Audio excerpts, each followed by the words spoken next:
Good afternoon, everyone. This is Jared Rand, and welcome to the Global Guided Meditation Call for Sunday, July 16, 2023, at 3:15 p.m.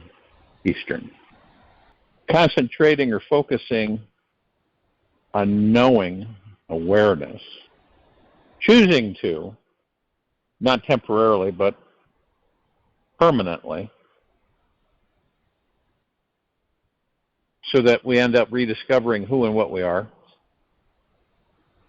and what the ego mind is. And then we end up mastering all that. And then we experience all the things in a conscious format that we manifest. So the difference between now on this planet and at a later date, instead of being a slave to the ego mind, people will become the master of the ego mind. So they no longer will be influenced, pulled in, manipulated, and misdirected by the ego mind. Now, how many people do you believe on this planet in this very now moment are doing that?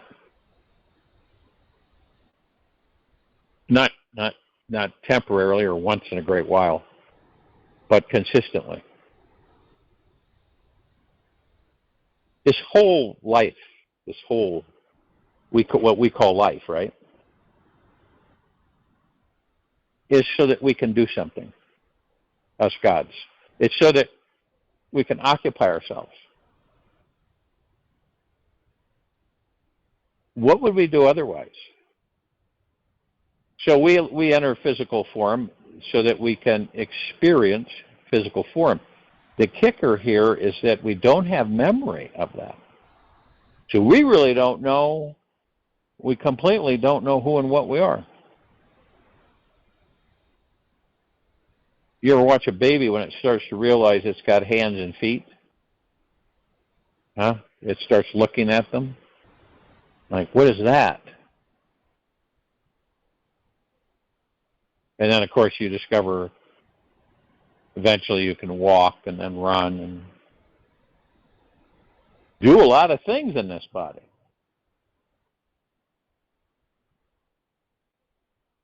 Now imagine what will happen when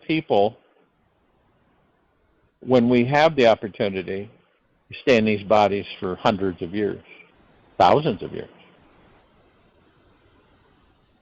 Purpose is so that each of us can learn. We don't need 10,000 lifetimes. We really don't. But we can learn in one lifetime enough so that we've mastered all that we came here to master. And then it's like a joyride. We just enjoy life. But not from the perspective of the ego mind. We do it from the perspective of the heart mind.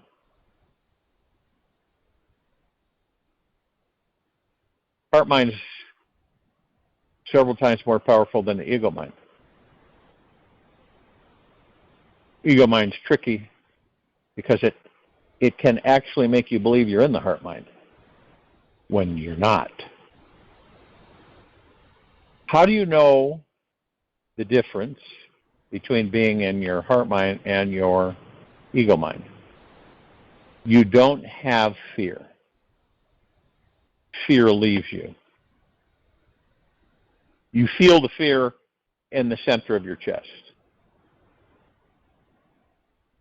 And when you're actually in the now moment, focused on your breath, you don't feel that. You feel an ease. Also, how do you know that the mind chatter's gone? That's pretty simple. When you focus on your breath, all the mind noise, chatter is gone. Worry, stress, fear is gone because there won't be any attention given to it. Your focus will be in the now. Everything operates from the now. In the now, see, because None of us know when we will leave these bodies. Now, to me, that's interesting because I believe that you should know when you're going to leave the body. Okay? Makes a big difference. Not knowing, I think, is a negative from the standpoint that when you do know, things are different. You're different. You approach things differently. Like if you knew that you had 3 years left in that body, you would not be doing the things you're doing right now. The unknown is that we don't know. None of us do. Could happen tomorrow. Could happen at night. Could happen in the morning. We just don't know. But another interesting twist to it is that the body isn't us. It's like you get in a car, you drive it, you get out of the car. It's like when you lease a car, right? You drive it for a period, you go to the places you want to go, and then when you're overdone that, you drive the car back to the company, and then you never see that car again. Kind of like that, us staying in these bodies. We know that we aren't going to keep it, right, the car. We know that we're going to give it up. It's not ours to keep. So we enjoy it while we can, while we're using it. Same with the body. You know the body's temporary. All of us do. I mean, if you don't, you really need to check up from the neck up. But the body's temporary. We don't focus a lot on that because people have the fear. The fear is through the ego mind. Hence, the ego mind breeds fear because it's so insecure. Ego mind believes it's separated from the source. It believes that it isn't part of the God. It believes it's separate. So it's very insecure. And it's always looking for things to fulfill its needs and desires to be satisfied, which the funny thing is that it never ends up being satisfied.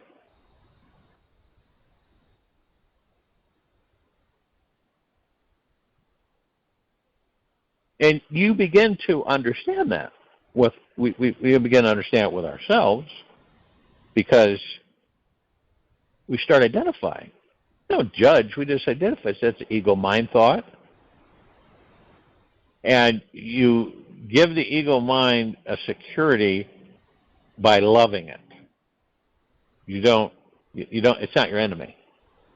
It's just one of the pieces that are installed in these bodies to challenge us. What would happen if you entered a body and you knew it all? You knew everything. You knew exactly when you were going to leave the body. You knew everything. Wouldn't that be boring?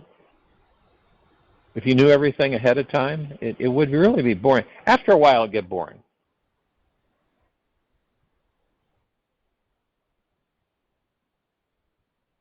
So we create kind of like a double bubble. The first one is physical material world, where we live in these bodies physically. We don't connect with it most of the time because we're never taught in the beginning anything about it. So we discover on our own. We kind of bump into something, trip on a rock, and figure out that, hey, there's more than just this body. There's more than just what we know in this very moment.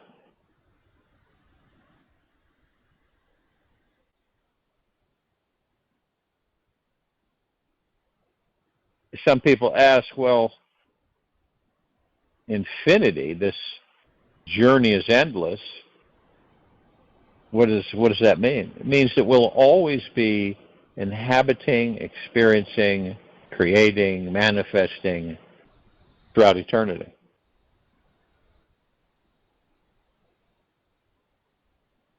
The God source is like this big, it absorbs everything. It absorbs creation. It absorbs everything in creation and everything outside of creation, and everything in consciousness and everything outside of consciousness, and everything and nothing.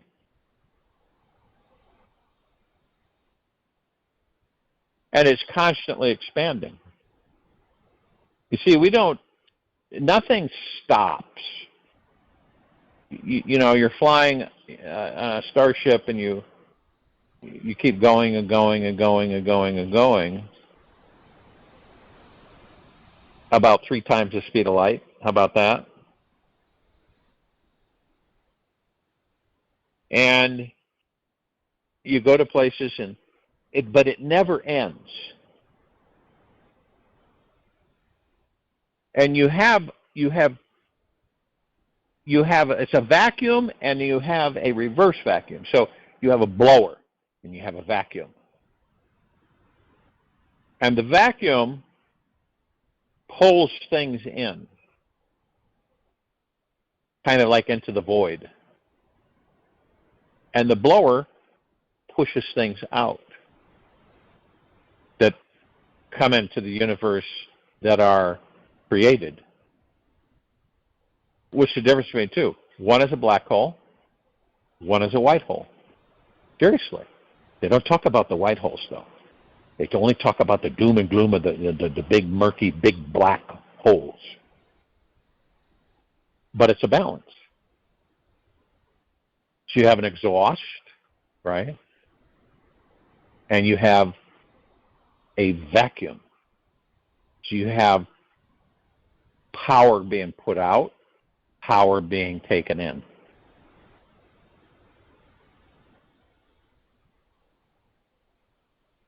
And when you focus on the now and yourself,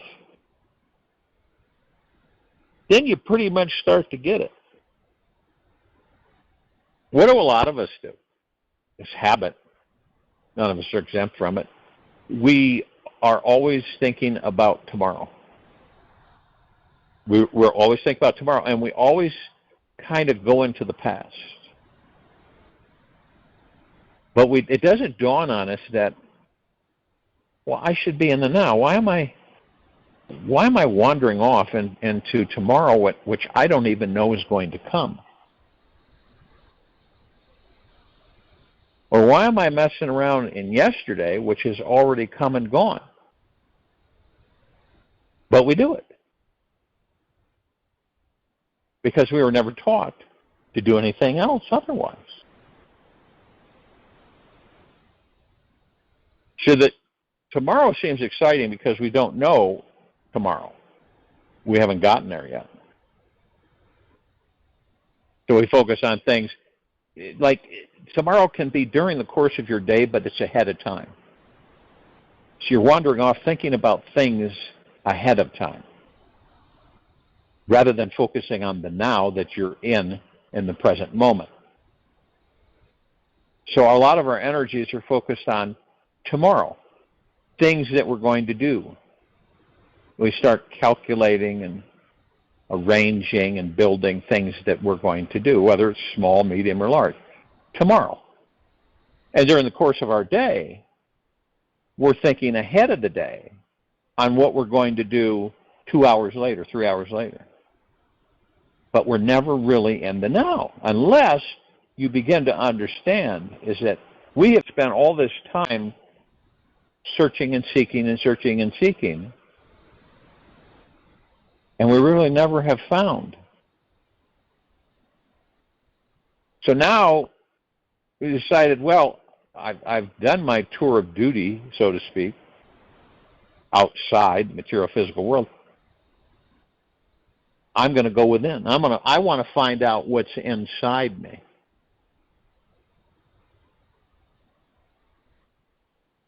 And so if you forgive yourself when you start the journey, and you face everything that you've been harboring, everything in your life from childhood to date that you may be harboring, you don't care to face it. You don't want to talk about it with yourself. You just shove it away. This is part of the purging that really prepares us to genuinely move into the now.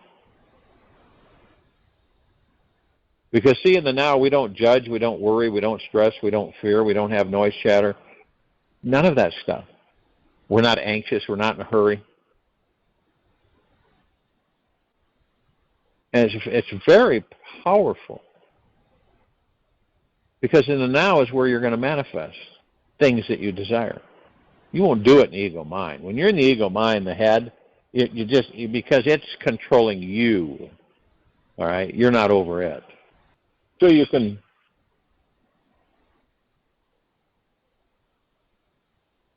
realize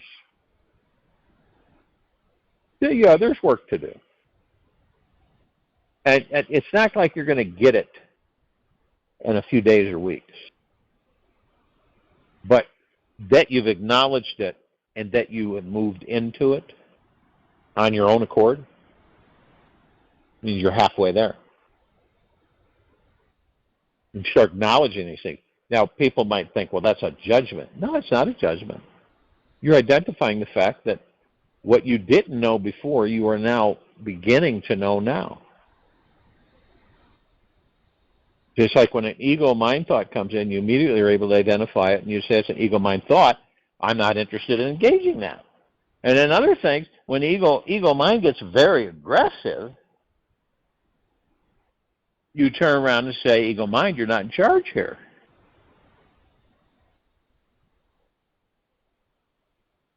And then you shower it with love, permeate it, saturate it, flood it.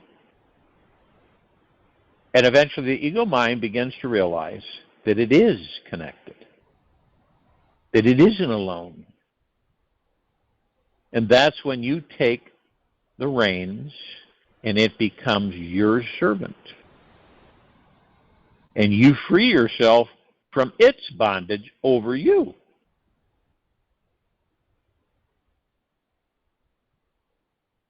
It's like you come across something and there's someone doing something and you say, I can do that better. That's ego mind. You feel pulled or compelled to be embraced by the ego mind. So, well, I can beat that. I can beat you at that. I'm better than you at that. That's ego mind. Our energies are scattered, and then some of us kind of stumble across things that start to make sense to us, and then we understand what this is all about. First, we have to know ourselves, not from an arrogant, ego-minded standpoint, but from a love, heart-minded standpoint. We have got to know ourselves inside and out, not through a judgment perspective, but a knowing. Okay? And from a gentleness, kindness, generosity, and humbleness perspective, where you're treating yourself lovingly at all times. And you're in the highest of the deepest gratitude at all times. All these pieces form your foundation so that you know. And you're free. You're not bound anymore. So when you're in the now, you can manifest anything you desire. Most of us are in the ego mind, so this is why very rarely do we manifest anything that we desire that actually comes in to fruition. Those that are in the heart mind, majority of the time, that's when they ask for what it is they want, send it to the universe. There's no worry about it, no stress, no fear. There's no distrust, no lack of faith, no lack of confidence. It's all there.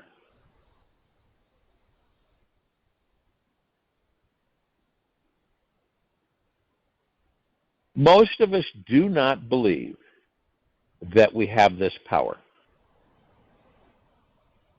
The majority of people on this planet do not believe they're powerful.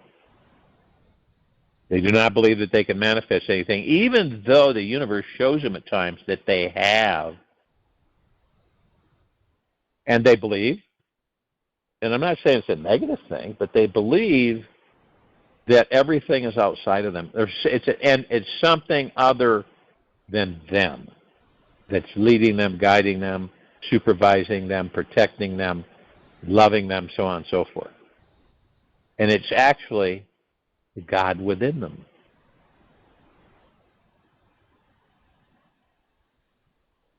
What would happen, and it's just a very simple question.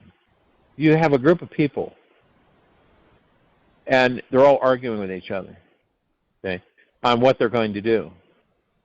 And they sit there and they debate and argue into the wee hours of the night and then into the morning, and they haven't gotten anything decided. And should they continue to belabor whatever the issue may be, that's ego mind. Heart mind is you have a group of people in unity. They're all on the same page. They all understand. That is super powerful. You see the difference between the two. Ego mind, chaos. Heart mind, peace.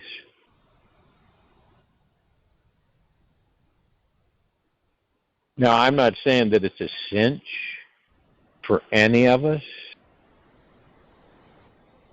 to make this transition on our own volition, where we decide we're going to do it.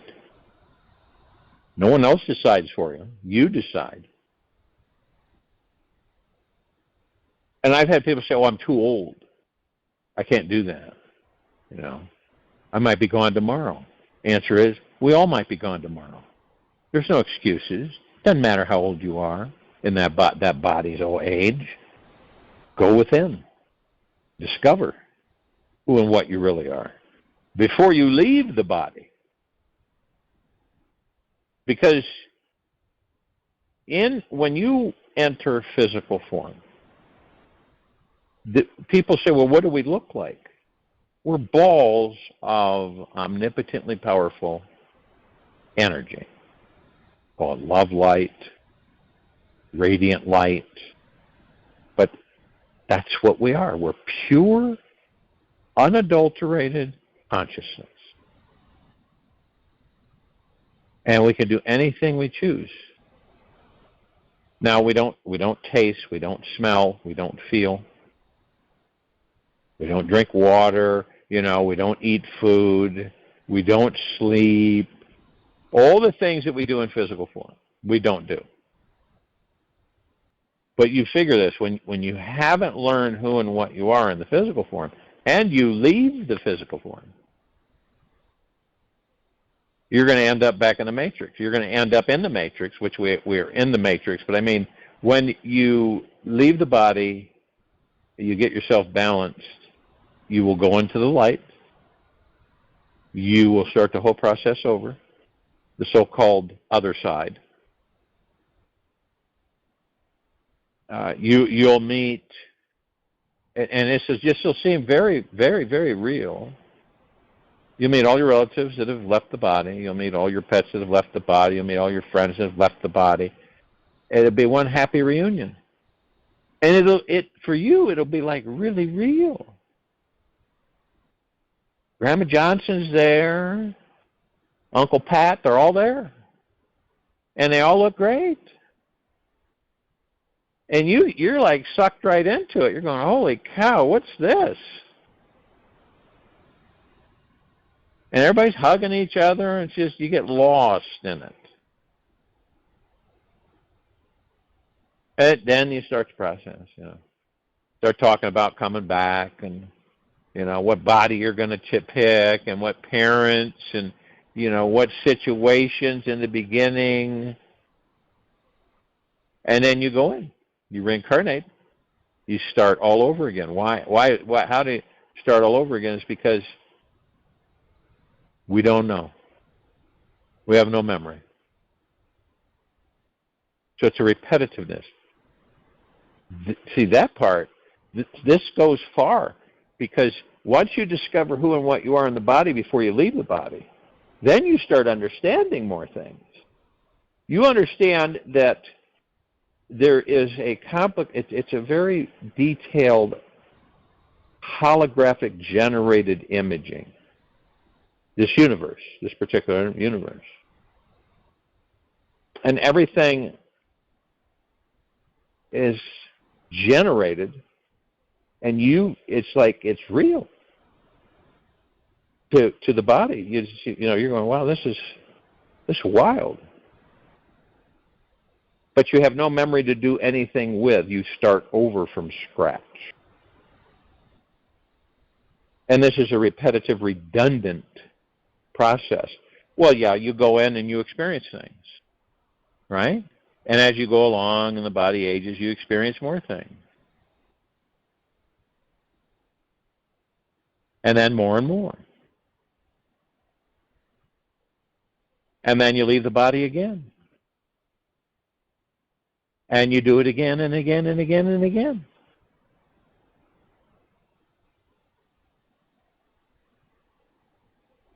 And there's just trillions of souls.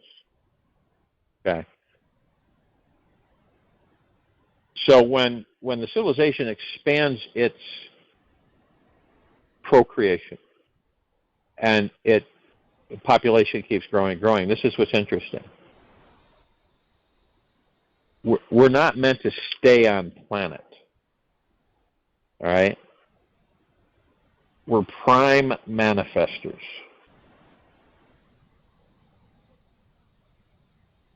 And we're not meant to stay on planet and die off.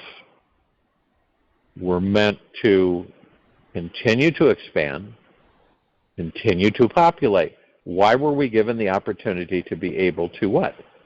Create vessels, babies, so that more souls could come in and experience.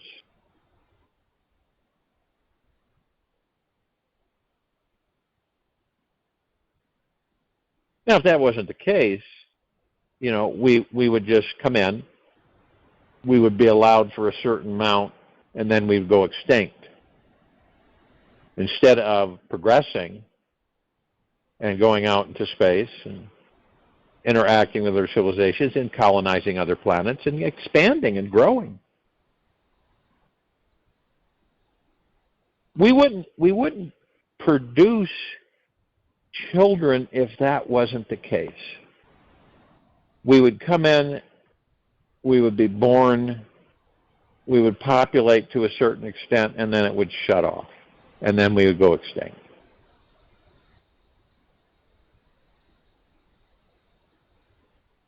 So we have such opportunity. Now you bring a child in, you start communicating with the child in the very beginning on who and what they are. It is the perfect time to do this because they're much more receptive. They're much more receptive. Then, and they get into adolescent, preteen, teen. And they're distracted and they're not interested. But in the beginning, their eyes are wide open, ears are wide open. Empty vessel, fill it with the truth, not hearsay. The society, which is the human psyche of this planet, that's been filled with what? Other people's thoughts. So these billions and billions and billions and billions of thoughts, and these are people that are no longer in physical form, and these are people that are in physical form. So you've got a tremendous amount of other people's thoughts that come in, and this is the noise that we all experience. And these thoughts are endless, and a lot of us pick those thoughts. And we give them power, and we create them into reality, and we experience them. Reason we do that is because we believe they're our thoughts.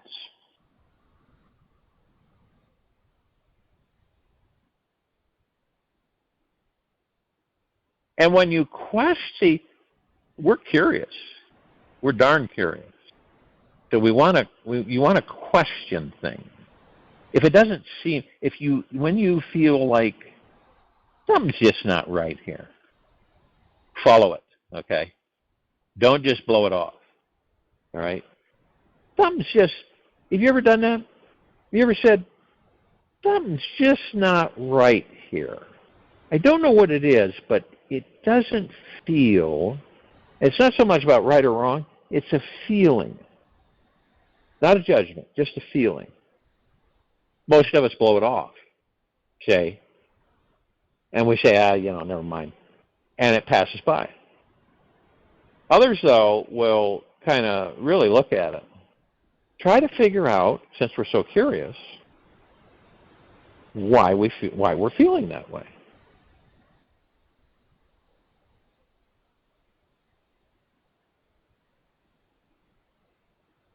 So it may sound kind of unusual to people, but these physical bodies are meant to expand out into the universes.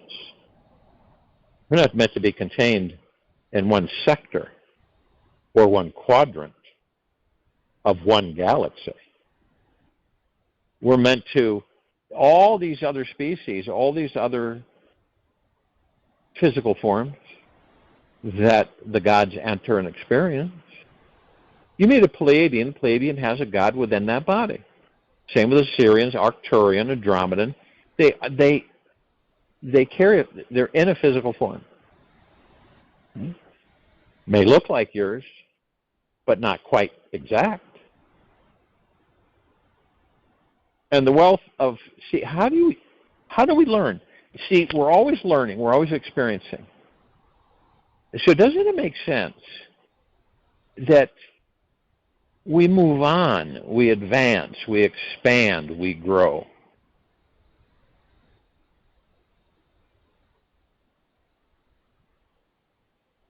And we discover many things.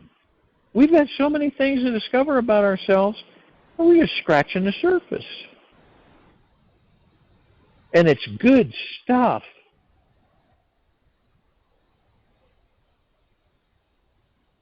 See, we move beyond. Meta means beyond. The metaverse, right? That means beyond the universe. Meta-life means beyond life. Meta-consciousness means beyond consciousness.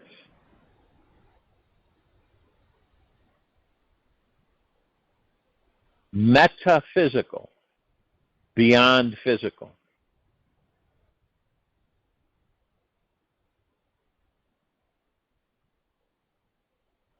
That goes into the etherical and the astral planes. There's existences there. Not like this one, but they're different.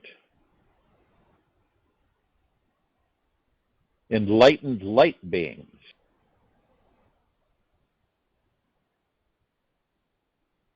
Beings on the verge of discovery of who and what they are. Whole civilizations.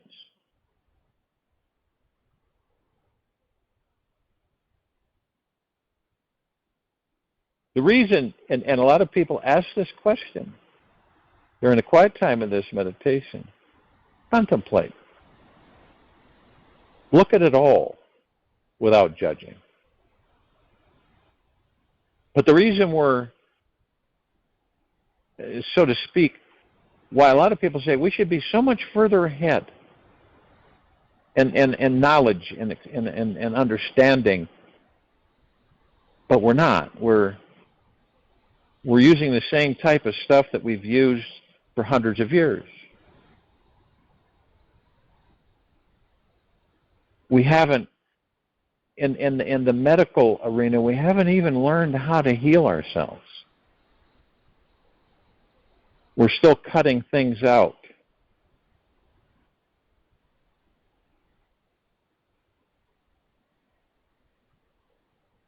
The reason is because we don't believe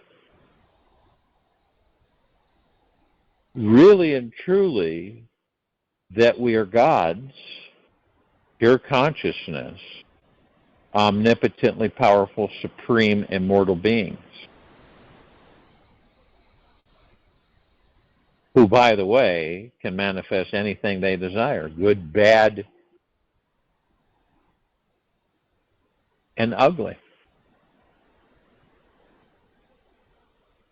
This is why we don't, this is why in physical form some people feel like they're stalled. They feel like they can go beyond, move beyond where they're at, but they kind of feel trapped. They don't understand, the same questions, which is the ego mind, which is this all there is? There's got to be more than this.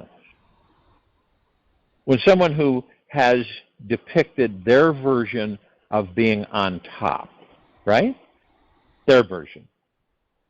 And it all centers around mostly the ego mind.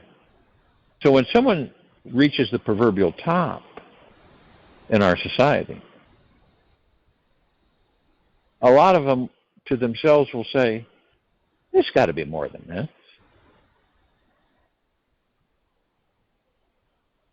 And then they ask themselves the question, do I know who and what I am?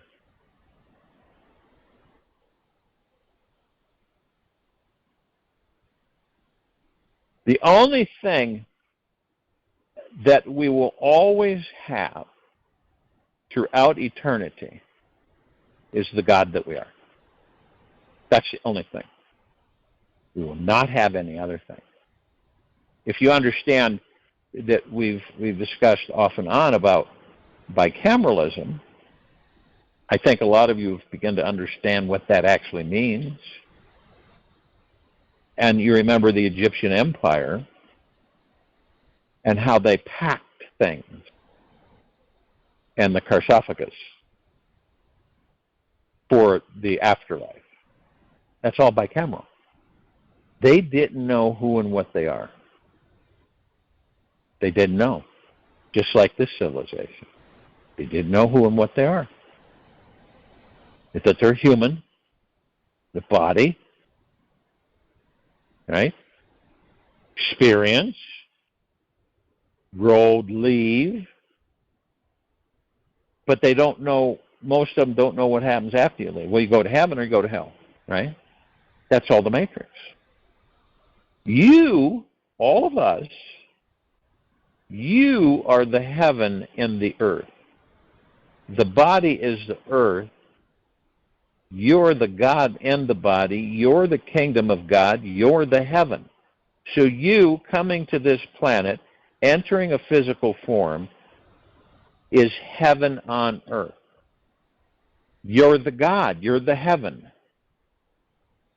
The body is the earth.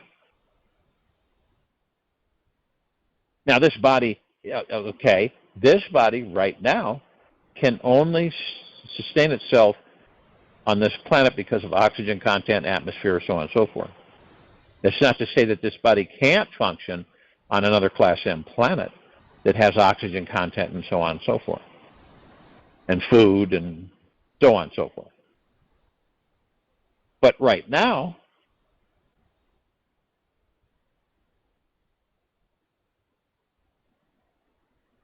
and this is all about discovery for us, not a game. Experience, exposure,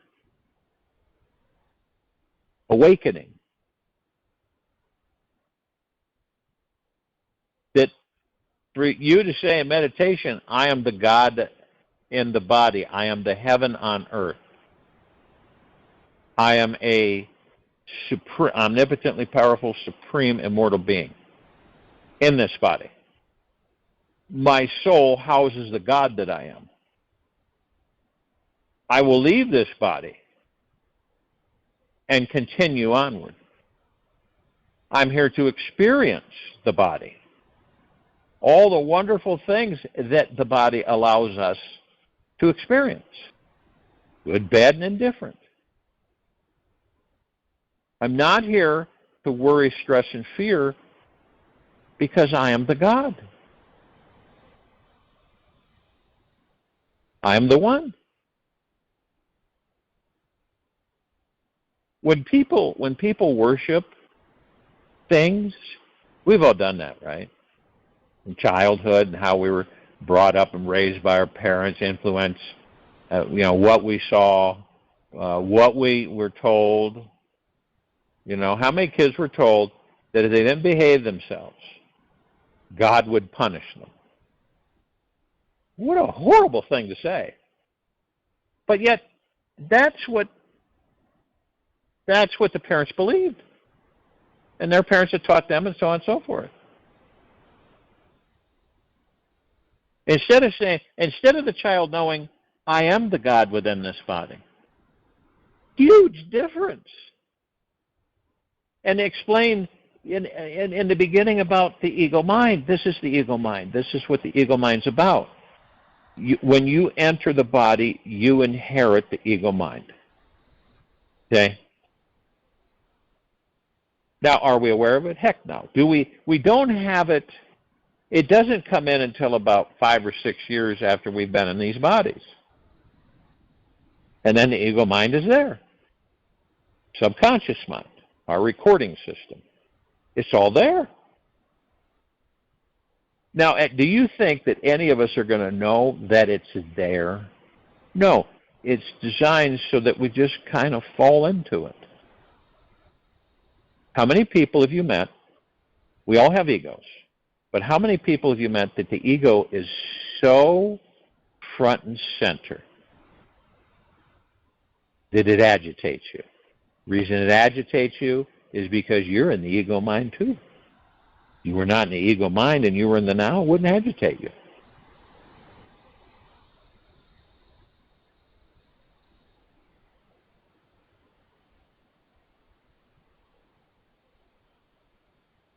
So you can, in your own way, you can begin to take these puzzles and snap them into piece to make the big picture, to understand about your journey, what it really means. Does it mean that we live in the ego mind until we leave the body? Does it mean that we stress, worry, and fear throughout this life, chasing things that are physical material that we believe will satisfy us, will bring us happiness and joy long term? Or do we believe that first we get over amnesia and we discover that we're the God within the body and a supreme, omnipotently powerful, immortal being that immortal means never die? And so that's our choice. Those are the two pictures, the two movies. And it's for us to determine which one are we going to play in. See, because when you're in the now, and you come to the point where you understand that you're the God within the now, you're the God within the body, you will realize that anything that you desire is already yours. It's a big difference, see. Everything comes to you. Comes to you in a form of opportunity, taking action on something, with something, someone, but it sends it to you. You don't even have to lift a finger. But it's only after you have completed your understanding from a certain perspective that you're the God within the body, that you exist in the now. You choose to exist in the now. You don't do it out of duty. You do it because you want to do it, because it's so enjoyable. And here's the nice thing, really great. See, we've lived a long time in the ego mind, several lifetimes, whether we remember them or not. We carry them. So we know that. We've discovered and learned, and we know what that means. For us, what we've experienced with it. But it doesn't give us the answer we've been looking for all these lifetimes. Who am I? and to know it deeply, deep within yourself. I am the God. I am the pure consciousness. I am all that there is, ever has been, ever will be, ever beyond, and forever. I'll join you in meditation and return to close us out.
Take a deep breath, slowly, in through the nose, slowly, and a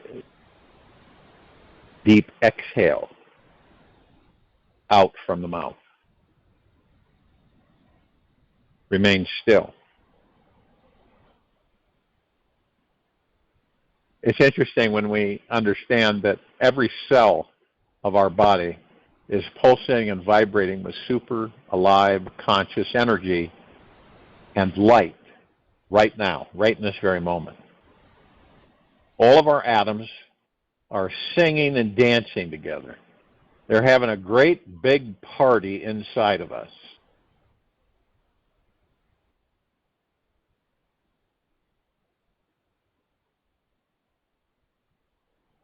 Our body is celebrating the miraculous life that it's been given to live.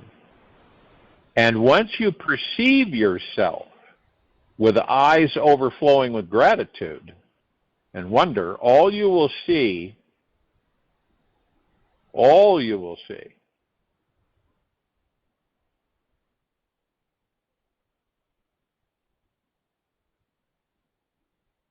is one massive display of creativity, energy, and abundance in every direction you look.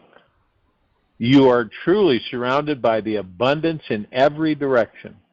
There is no place you can go where this abundant universe isn't. And did you know that the day you were born, you made someone smile? When you giggled and played with that little grasshopper on the leaf, you smiled because the warm sunshine felt so dang nice on your skin. In that precious moment, you were deeply happy just to experience life. You made the others who were watching over you so very giggly too. And this was just your first few years. You were the sole cause of many joyous moments in many people's lives, all throughout your childhood, and you didn't know half of it. You still don't know it, as many have never told you, or were too shy to show you. You've made many people happy. So today is your day to show them who you really are. Let the childlike happiness shine out there again. Give yourself full permission to be absolutely wild and oh so radically free. Take this with you for the rest of the day, into the evening and night, and the following morning. And we will return here Monday, July 17, 2023, 3:15 p.m. Eastern, to continue our global guided meditation call. Be gentle, kind, generous, and humble with yourself at all times. Be of the highest high, deepest of the deepest eternal gratitude at all times. No matter what's going on around you,